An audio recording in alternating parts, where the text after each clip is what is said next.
বিশ্ব মহামহিলা ৰায় দিবস উদযাপন লক্ষ্মীমাৰি হাই স্কুল প্ৰাঙ্গণ। আজি আমি উপস্থিত আছো ধুবুৰী জিলাৰ লক্ষ্মীমাৰী আৰু এই লক্ষ্মীমাৰীত ভাৰতীয় জনতা পাৰ্টি ধুবুৰী জিলাৰ তত্ত্বাৱধানত মহাবীৰ জিলাৰায়ৰ পালিত হৈ আছে 515তম। এই কাৰ্যসূচীৰ শুভাৰম্ভণি কৰা হয় ভাৰতীয় জনতা পাৰ্টিৰ দলীয় পতাকা উত্তোলনৰ। এই পতাকা উত্তোলন কৰে ভাৰতীয় জনতা পাৰ্টি ধুবুৰী জিলাৰ সভাপতি প্ৰসেনজিৎ দত্ত ডাঙৰিয়া।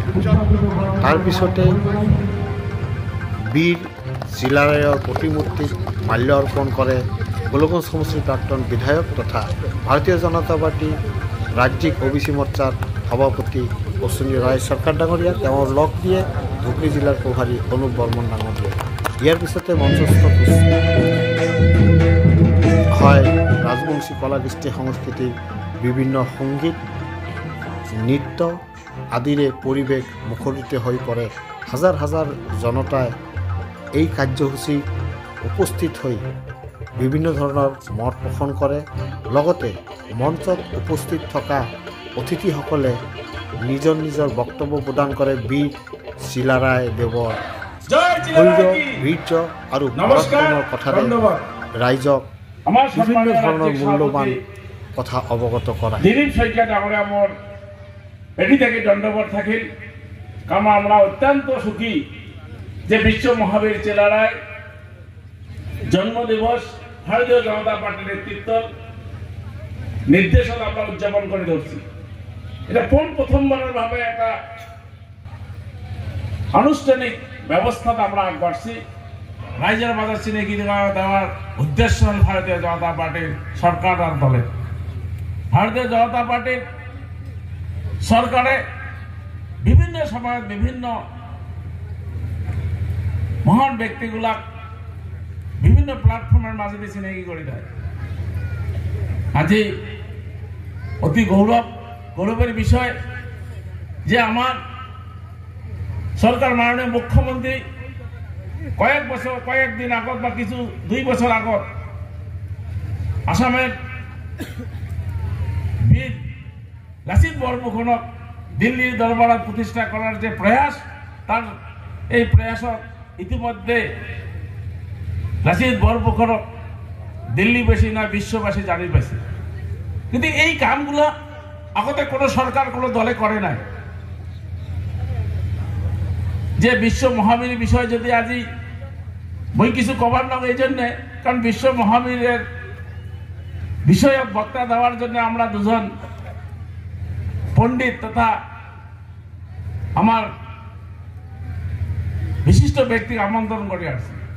তার মানে এই যে ছোট ছোট চ্যাংড়াগুলো আছে, এগুলো আসলে কুমারের চ্যাংড়া, কিন্তু আমাকে মানে ঠগের জন্য এমন করছে।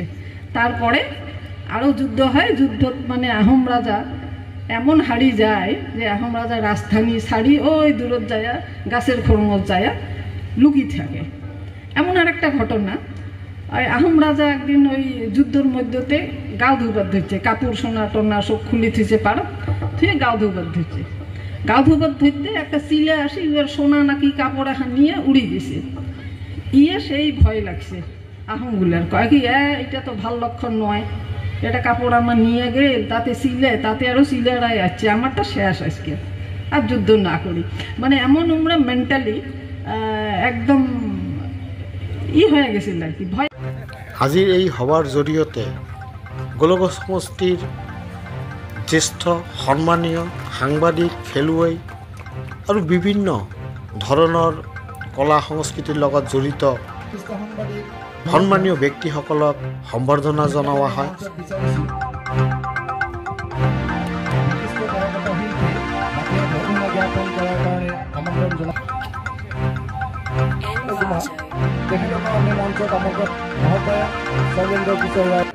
তেখেতক আমি মঞ্চত আমন্ত্ৰণ জনাইছোঁ।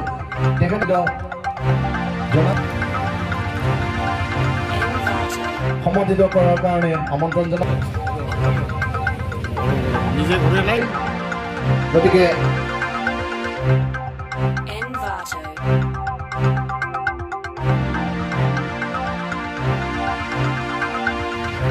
শ্ৰদ্ধাৰ কীৰ্তি শিক্ষক প্ৰমোদ ৰঞ্জন ৰায় ডাঙৰীয়াক মঞ্চলৈ আদৰি আনিবৰ কাৰণে অনুৰোধ জনাইছোঁ।